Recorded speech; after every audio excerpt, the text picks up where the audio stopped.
By sunrise in 1887, just outside Natchez, Mississippi, the church bell rope was still swaying in slow arcs, and the hatch stood open to the morning cold.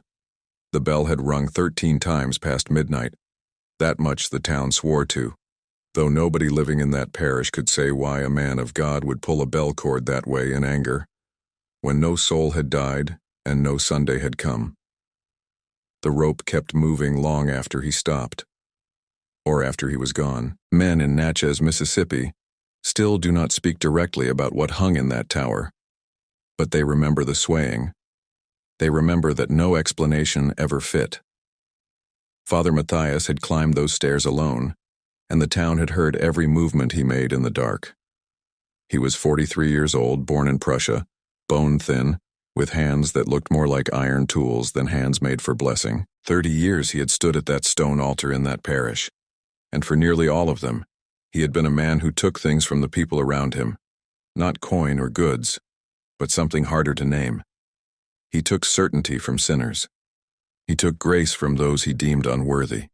He took the comfort of ritual from anyone he decided was not faithful enough to deserve it. He had thrown young Thomas Broussard out of the choir after the boy stumbled over a Latin word, shaming him in front of his mother. He had refused last rites to old Delacroix, who lay dying of pneumonia in the parish house, because Delacroix had stolen money from his brother 40 years before and never made it right. He had walked the fence line between those who belonged in God's house and those he had decided belonged outside it. And he had moved the fence whenever he felt the urge. But on the night of December the 14th in the year 1887, someone had knocked at the rectory door after midnight. Mrs. Blanchard, the housekeeper, said the knock had come at 15 minutes before the hour. She was still awake, as she often was, sitting near the kitchen fire with her mending. The knock came hard and deliberate, not the knock of someone asking permission, but the knock of someone who expected to be heard. She listened as Father Matthias rose from his study where he had been reading scripture by lamplight. She heard his footsteps cross the front room. She heard the bolt slide back. She heard him open the door, and then she heard voices. One of them was his, the other was not. She could not make out words, but she knew the tone of his voice, that tight, brass-edged anger that came when he believed someone had committed a sin against the order of things. It was the same voice he used in the confessional when he suspected a lie, the same voice he had used on the Broussard boy. The other voice was lower, steadier, and it did not rise to meet his anger. It said something that made Father Matthias speak louder. Then the door closed. It closed hard. Mrs. Blanchard set down her mending. She heard him move through the rectory and toward the back stairs, the narrow stairs that led up through the body of the church to the bell tower. She had worked in that rectory for 8 years, and she knew the sound of his feet on every step. He climbed them now with purpose, with something like rage driving each footfall. She did not follow him. She sat in the kitchen and listened. The bell tolled at 23 minutes past the hour of midnight. It was not the long, measured toll of a funeral bell. It was not the patient peal of Sunday morning. It was sharp and urgent and wrong in every way that mattered. Mrs. Blanchard stood. She wrapped her shawl around her shoulders. She moved to the doorway and looked out toward the church where the bell tower rose dark against the star-thick sky. The bell tolled again, and again. The rope was visible now in the light of the rising moon, a pale arc in the belfry window, swinging as though someone in that tower was pulling it with both hands, yanking down and letting it swing back and yanking again. By the 7th toll, Mrs. Blanchard had moved through the rectory and out into the parish yard. By the 9th, she stood at the gate, staring up. The rope kept moving. The bell kept ringing. 1, 2, 3, 4, 5, 6, 7, 8, 9, 10, 11, 12, 13. The bell stopped. The rope still moved, though, in the open hatch of the belfry, a long, slow arc in the moonlight, like something alive and exhausted, like something that had been thrashed and left to remember the motion. No sound came after that, just the wind, just the rope, swaying. Mrs. Blanchard stood at the gate in her nightclothes, shawl wrapped tight, and she did not move. She did not go back inside. She stood there until the stars began to fade and the sky turned gray at the edge, and she stood there until the rope stopped moving altogether and hung still in the open hatch like something dead. The men came before the sun rose full. Thomas Gill came first. He had been deacon for 20 years and kept a key to every door of that church. He came with James Reeves, who was the foreman of the railroad yard.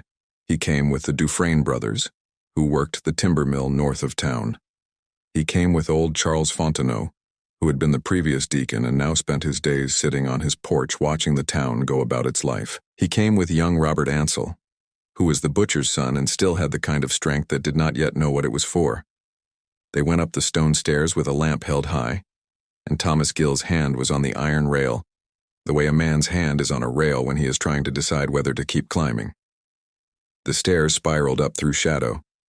The lamp threw their shapes against the wall in ways that looked wrong, too tall, too thin, bent at angles that bones could not bend. They climbed past the second-story landing where the organ pipes rose in their wooden cases. They climbed past the third-story landing where extra pews were stored. They kept climbing until the stairwell ended at a narrow wooden hatch, and James Reeves pushed up on the hatch with his shoulders and it swung open into the belfry. The rope hung there, still. Not moving now, just hanging in the cold air of the belfry, one end tied to the bell's clapper, the other end falling down through the floor to where they had come from. In the light of their lamp, they could see the rope's length and the way it hung, and the fact that nothing was pulling it and nothing had pulled it for some time. The bell itself was copper, dark with age, and it hung silent in its wooden frame. The hatch to the tower roof stood open above them, and through it they could see the pale gray of the pre-dawn sky. Father Matthias was not there. They searched the belfry in absolute silence. They looked in the corners and under the wooden joists and up into the peaked roof space where pigeons nested and where the smell of bird droppings and old wood lay thick in the cold air. They moved the stored ropes and prayer books and candle boxes. They searched every inch of that enclosed space the way men search for something they know is not there, but have to look anyway, because the looking is the only thing left to do. They found nothing except the dust of 30 years and the particulate memory of 10,000 bells rung, and the marks on the floor where the rope had dragged when Father Matthias pulled it. The marks went nowhere. They were only marks. They did not lead to any door or any trapdoor or any hidden place where a man might go. They went back down the stairs and out of the church and around the outside of the building in the growing light. The frost lay thick on the parish grounds, white and perfect and crystalline. It had formed during the night while the air was still and the ground was bare. It covered the grass in a uniform sheet that showed every disturbance, every boot print, every dragging heel, every place where a man had stepped down hard or turned quick or run. Mrs. Blanchard's footprints were there, clear and deep, from the rectory door to the gate and back again. But there were no new boot prints leading away from the church. There were no boot prints approaching the tower door. There were no boot prints anywhere on the parish grounds except for Mrs. Blanchard's own tracks and the tracks of the 6 men who had just searched the building, which were visible now as they walked, fresh disturbances in frost that had otherwise remained undisturbed for the entire night. The rope, though, the rope had moved. They had all heard it.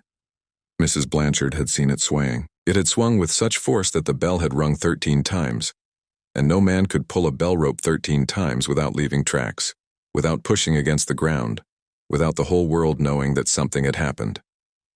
But there were no tracks. By mid-morning, people in Natchez, Mississippi had begun to know that nobody went into that tower alone anymore. Not at night, not after midnight, not ever, if it could be helped. The older hands from the railroad and the mill began to tell the younger ones, "You do not climb those stairs by yourself.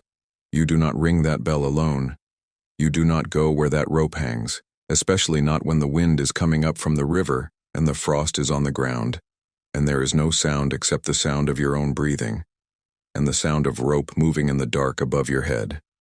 Something in Natchez, Mississippi, had changed on the night of December the 14th. The town knew it in the way the body knows it has been struck before the mind can name the blow.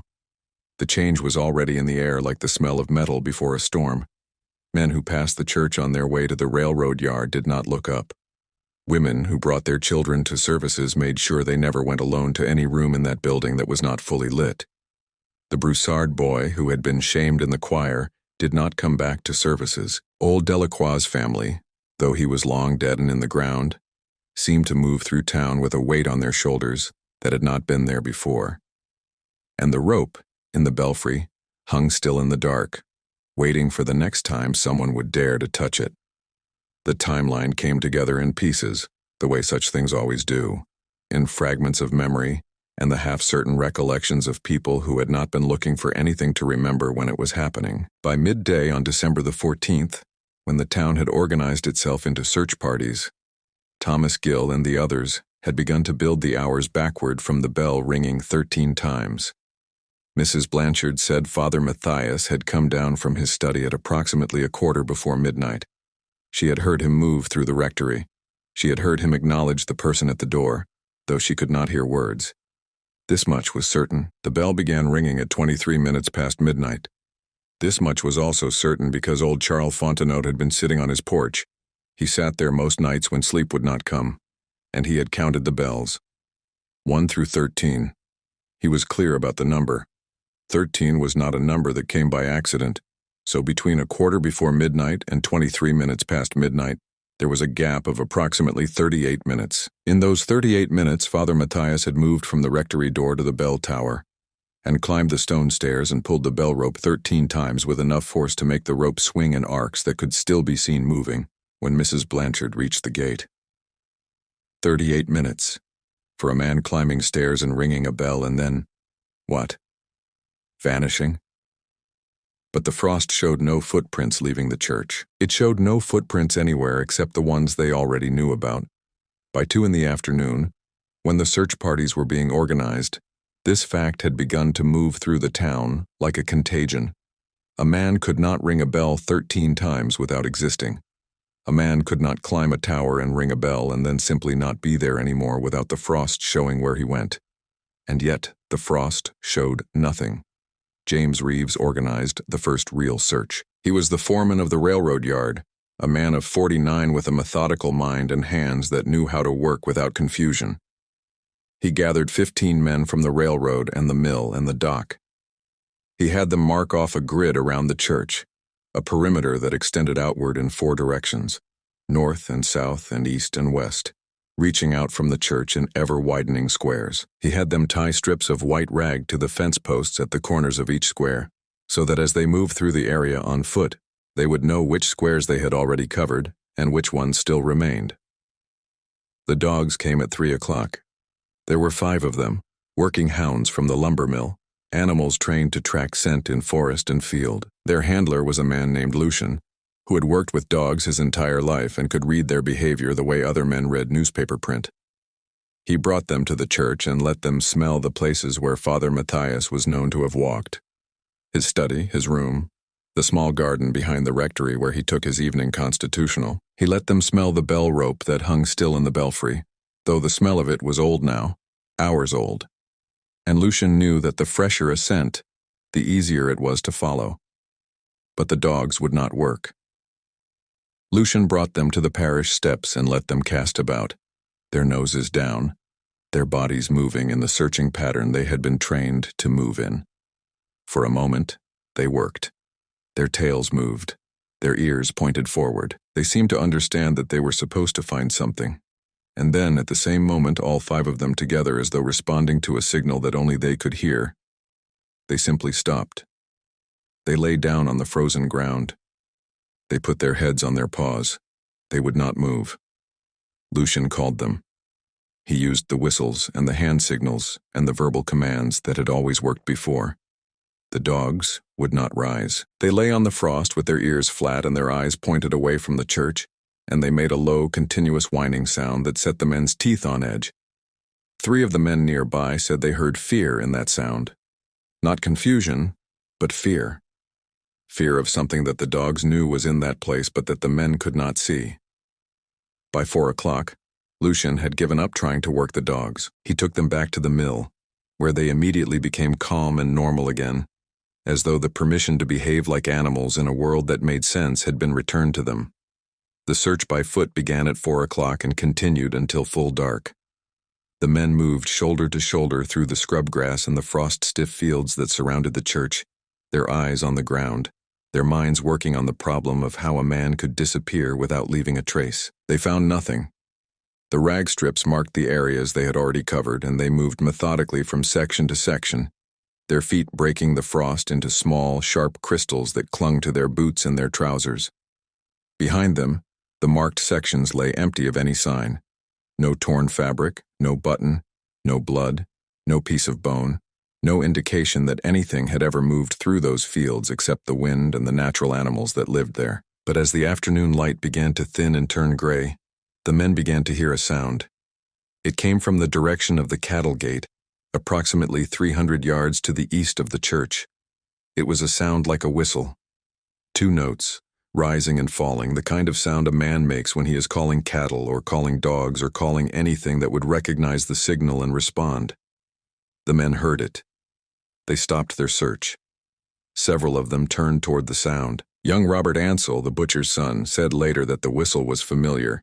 He recognized the exact pattern of it, the specific rise and fall of the notes. He said it was the same whistle Father Matthias used when he walked, alone, in the early mornings. Father Matthias had walked every morning at dawn, and he had whistled while he walked, the same 2-note pattern, over and over, the way a man whistles when his mind is somewhere else. But Father Matthias had been missing for nearly 17 hours. The whistle came again. This time it came from the north, from the opposite direction. The men turned. They looked at each other. James Reeves said nothing. He simply raised his hand, and the men reformed their line and moved in the direction of the sound. The rag strips fluttered in the rising wind. The frost had begun to turn hard and brittle as the temperature fell with the approaching dark. The whistle did not come again. At dusk they called off the search. They reorganized the rag strips and marked the sections they had covered. They agreed that they would begin again at first light with more men, more equipment, more dogs if Lucian could convince the dogs to work. They walked back toward town in the last gray light, their boots crunching on the frozen ground, their breath visible in the cold air. Behind them, something moved in the field they had just covered. 3 of the men saw it from the corner of their eye. A shape, a motion, a darkness that passed between 2 of the rag-marked posts at a section they had already covered. They turned. There was nothing there. The section was empty. But they all knew what they had seen, or what they thought they had seen, and none of them mentioned it until much later when they were home and warm, and it was nearly impossible to convince themselves that such a thing could be real. At dawn on December the 15th, the search resumed with 23 men. They came with lanterns, though the light was rising. They came with hooks and ropes and shovels, prepared to drag the shallow pond that sat 200 yards south of the church, a pond that had frozen at the edges but ran deep and dark in the center. They came with a new handler and new dogs brought down from the county seat, animals that had never been to the parish and would not carry the fear that the first dogs had learned. They came with the priest from the next parish over, Father Laurent, a fat man with worried eyes who had been called to take the morning services because Natchez, Mississippi, suddenly did not have a priest anymore. The new dogs worked for approximately 40 minutes. They circled the church, they moved through sections of the grid, and then they began to move in a very strange pattern. They moved backward, retracing the steps they had just made, their noses no longer on the ground, but in the air, as though they were trying to follow something invisible and were losing the scent with each breath. By mid-morning, the men had decided to drag the pond. It took 6 hours. They tied ropes to the hooks and threw the hooks into the dark water and dragged the bottom in patterns, horizontal lines, vertical lines, diagonals, the way the book said to do it. They found 2 old boots, a rusted plow blade, a child's wooden doll that someone must have dropped years ago. They found mud, and they found cold, and they found nothing that would explain where Father Matthias had gone. That was when they found the second bell rope. It was lying in the grass at the eastern edge of the church property, approximately 50 feet from the nearest section they had marked with rag strips. It was a rope identical to the one that hung in the belfry. Same thickness, same length, same pattern of wear along its surface. It was clean. There was no mud on it, no frost, no indication that it had been lying in the field all night. It looked as though someone had placed it there that morning or moments before they found it, or as though it had simply appeared there fully formed, like something impossible. No one would pick it up barehanded. The search became ritual by the 3rd day. There was no more methodical about it, no more system. There was only the repetition of movement, the muscle memory of looking, the way a body keeps moving when the mind has already given up. The men came before dawn with lanterns and coffee that the women brought in large iron pots. Mrs. Blanchard came. She stood on the parish steps with a shawl around her shoulders, her eyes fixed on nothing. The Broussard woman came, though her son had been shamed by the priest. The Delacroix family came, all of them, as though by standing in that field and searching for him, they could somehow settle a debt that had been unpaid for 40 years. The rag strips multiplied. The men marked every section they had covered, every fence post that defined an area already walked and already examined. They tied new strips in patterns they had not tried before, concentric circles radiating outward from the church, then spiraling inward from the edges of the parish property. They moved through the sections shoulder to shoulder, their eyes on the frozen ground, their breath visible in the cold air. They moved like men walking through water, slow and deliberate, as though they believed that if they moved carefully enough, they might undo the previous days and arrive at a moment when Father Matthias was still in that tower. By the afternoon of the third day, they had dragged the pond again, this time with nets as well as hooks. They had searched the church building itself, every closet and corner and space under the floorboards. They had opened the tombs in the parish cemetery. Father Laurent performed the ceremonies, his fat hands shaking, his voice hurried, because disturbing the dead was its own kind of sin. They found nothing except the dead, undisturbed and unmoved and offering no explanation. The whistle came again on the afternoon of the third day. This time it came from the forest to the north, the tangled mess of pine and palmetto that grew beyond the parish boundary. Several men heard it. Old Charles Fontenot heard it, though he had been told to rest at home and had come to the search anyway, drawn by a need to know that was stronger than his body's weakness. He heard the whistle, and he looked at the younger men and he said something that stopped them all. "That's not him whistling," Charles Fontenot said. "That's something that remembers how he whistled." No one answered him. They simply stood in the frozen field, their breath visible, their rag-marked sections surrounding them in expanding circles, and they listened to the whistle come again from the forest, where nothing could possibly be calling them. On the morning of the fourth day, Thomas Gill found the ledger. It was lying on the altar of the church, exactly centered on the stone surface where the Eucharist was ordinarily placed. It was Father Matthias's personal ledger, the book in which he recorded the births and deaths and confessions and communions of the parish. Thomas Gill knew this book. He would have recognized it anywhere. But the ledger had been in the locked study at the rectory on the morning of December the 14th. Thomas Gill knew this because he had been to the rectory that morning, and he had seen it sitting on the desk, closed, exactly where it always was. Now it was open. Now it was on the altar. Now there was a new entry written in handwriting that Thomas Gill recognized immediately as Father Matthias's own careful script. The entry was dated December the 17th at 6 in the morning. The entry said, "I did not go down. I went up." That was all. 4 words. No explanation. No confession. Just 4 words in a handwriting that belonged to a man who had been missing for 4 days, written on a page of a book that had been locked in a study, dated after the man had vanished, and could not have written anything at all in any world that made sense. Thomas Gill did not touch the ledger.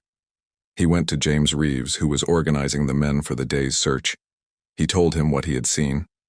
James Reeves went to the altar and looked at the entry and said nothing. He simply closed the ledger and picked it up with a cloth held in his hand so that his skin did not touch the leather, and he carried it to the rectory and placed it in the locked study where it belonged. But by then the entire parish had heard about it. By then the story had moved through the town the way stories move, from mouth to mouth, inflected each time with the teller's own fear or disbelief. By then people in Natchez, Mississippi were beginning to speak in whispers about what Father Matthias might have meant. Some said he had climbed to the roof and thrown himself down, and the body was hidden somewhere they had not yet thought to look.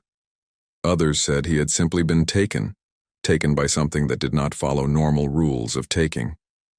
A few whispered that he had never been in the tower at all, that what Mrs. Blanchard had heard was something remembering how to ring a bell, something that had learned by watching him, something that wore his whistling like a coat. By the afternoon of the fourth day, the old hands from the railroad and the mill had begun to gather the younger ones in quiet corners and tell them things that had never been said out loud before. They told them about the stories that existed before Father Matthias had come to Natchez, Mississippi. They told them about things that live in small towns where power has been exercised carelessly and judgment has been made without mercy. They told them that sometimes the land itself remembers what has been done there, and sometimes it pays the debt itself, in its own time, in its own way. Nobody in Natchez, Mississippi goes into that tower alone anymore, they said to the young men. Not at night. Not ever, if it can be helped. And the reasons are older than what happened to the priest. The priest was just the bell ringing 13 times. Before that, there were other things. Before that, there were reasons. The search continued through the 5th day and the 6th day and the 7th day. The rag strips multiplied. The marked sections expanded. The men grew thin and silent. The women brought less food as the days went on, as though they had begun to believe that feeding these men was a form of hope, and hope was running out. The new dogs quit working altogether. One of them became ill and died 3 days later, though no sickness had marked it before. On the 8th day, Father Laurent held a funeral service for Father Matthias, though there was no body to bury. He was declared dead in absentia, his soul commended to God, his remaining possessions distributed to the church. They buried an empty coffin in the parish cemetery, near the older graves. People in Natchez, Mississippi said later that they could feel the wrongness of it. The coffin going into the ground with nothing inside except darkness and the memory of a man who had written those impossible words. When old Charles Fontenot, who had studied the ledger entry carefully, who had held it up to the light and looked at every stroke of the pen, spoke about it, he said something that would echo through the town for decades. It wasn't forgery, he said. It was him, but it wasn't him anymore. The people of Natchez, Mississippi did not argue with this. They simply accepted it the way people accept terrible weather or illness that cannot be cured, with a kind of numb recognition that the world contained forces that did not answer to their understanding. They stopped searching on the 9th day. They gathered the rag strips from the fence posts. They put the ropes and hooks and shovels back in storage. They stopped organizing search parties at dawn, and they began, without speaking it out loud, to organize themselves into a new pattern, built around avoidance and caution and the passing of warnings from one generation to the next. By the end of the 9th day, the 2nd bell rope had disappeared from where the men had left it. No one had seen anyone take it. No tracks marked the frost around where it had been. It was simply gone, the way Father Matthias had been gone. They kept the ledger in a locked box in the church vault. No one wanted to open it again. They did not want to look at that entry, at those 4 words written in a handwriting they knew better than their own. Sometimes, the men who worked near the church at night said they could smell something strange near the vault, a smell like hot metal, like burning iron, like the forge at the blacksmith shop when the heat was at its most intense. They would mention it to each other in passing quickly, without really looking at each other's faces. No one wanted to touch that door. No one wanted to open that box. No one wanted to read what else Father Matthias might have written from wherever impossible place he had gone when he pulled the bell rope 13 times and stepped up instead of down. People in Natchez, Mississippi stopped speaking about it after the 2nd week. They simply knew it had happened. They organized their lives around it, around the understanding that there was a tower they did not climb, a rope they did not touch, a ledger they did not open, and a man who had written, "I did not go down, I went up," in a book that belonged to the living world but could only be written in by something that had already gone beyond it. By the spring of 1888, the first change was visible in the way men walked past the church. They did not look up. They did not pause. They moved through that stretch of street the way water moves around a stone, flowing around an obstacle without stopping, without acknowledging the obstacle itself. The women had already begun to keep their children away from that side of town. The school teacher had started taking the children on their walks by the river road instead of the church road, and no parent had objected. Natchez, Mississippi, had made its collective decision without words being spoken, and that decision was written in the routes people took, and the streets they avoided, and the silence they maintained when the church was mentioned. By the summer of 1888, New hands hired to work at the railroad and the mill were told certain things on their first day. The older men would pull them aside and speak quietly about the tower, about the bell rope that swung without being pulled, about the ledger that wrote itself, about the whistle that came from places where no man was standing. They would tell them about Father Matthias, about the frost that showed no footprints, about the 4 words written in a handwriting that had to belong to a dead man. They would speak as though the story was still happening, as though it was not something that had occurred, but something that was continuously occurring, still unfolding in the dark above their heads. "You don't go there alone," the old hands said. "You don't ring that bell. You don't climb those stairs. And if you hear that whistle, the 2-note whistle, the one that sounds like cattle calling, you don't answer it. You don't turn toward it. You don't acknowledge that you heard it, because acknowledging it means it knows you heard it and then it knows your name." The new hands would listen. By the end of the first year, most of them had become old hands, and they had passed the story along to the next set of new hands. The way accumulated knowledge passes through a community, the way warnings about deep water and sharp tools pass from generation to generation. The tower remained locked. After the search ended, the town voted to seal the bell tower and board up the interior staircase. They had nailed planks over the opening so that even if someone forced the door open, they could not climb to the belfry without removing those planks first. The bell itself remained in the tower, untouched, unhung. It simply sat in the wooden frame where Father Matthias had rung it 13 times on December the 14th, 1887. And it remained there through the passing years like an artifact from another world, like something that had broken through from a place beyond normal time.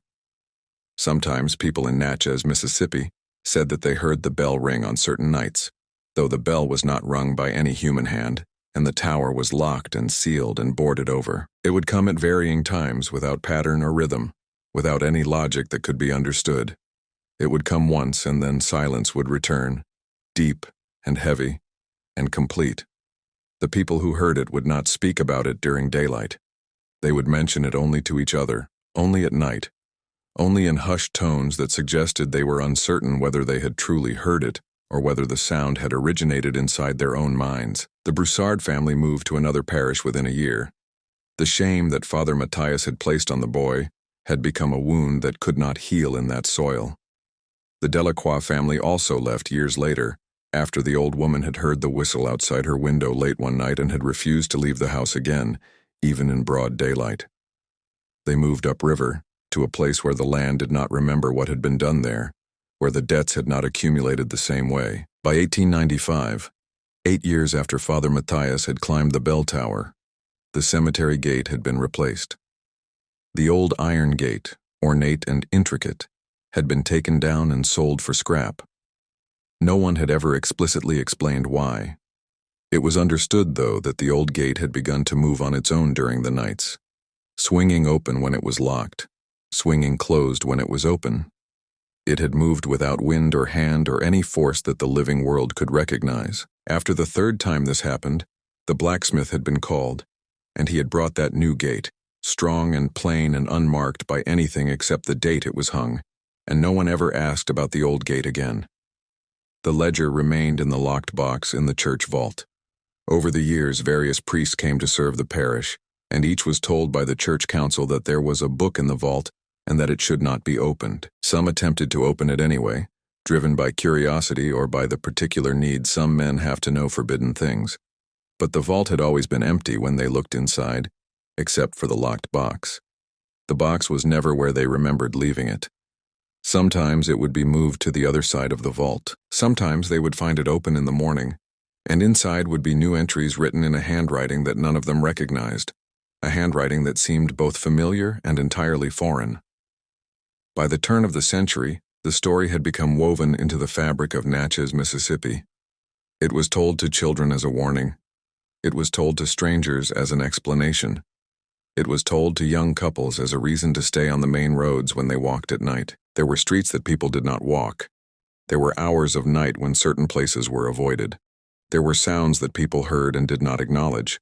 There were explanations that made sense and explanations that nobody in Natchez, Mississippi dared to speak in daylight, though they were understood perfectly when darkness came. By 1920, 33 years after the bell had rung 13 times, the story had taken on the quality of a fossil, something preserved in amber, something that had been alive once, but was now hardened into a permanent form, unchanging, eternal.